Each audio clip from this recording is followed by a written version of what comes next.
அனைவருக்கும் காலை வணக்கம். பட்டங்கள் ஆழ்வதும் சட்டங்கள் செய்வதும் பானில் பெண்கள் நடத்த வந்தோம் என்று சொன்னார் பாரதியார்.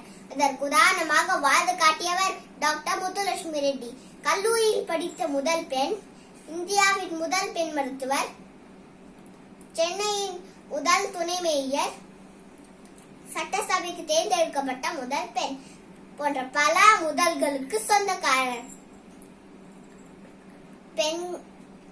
பெண்கள் சொத்துரிமை சட்டம், குழந்தை திருமண தடை சட்டம் ஆகியவற்றிற்காக அரும் பாடுபட்டவர்.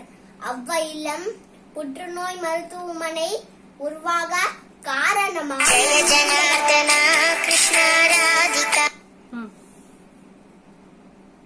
அவர்களின் சேவைகளை பார்த்து இந்திய அரசு பத்மபூஷன் விருதை அளித்துள்ளது.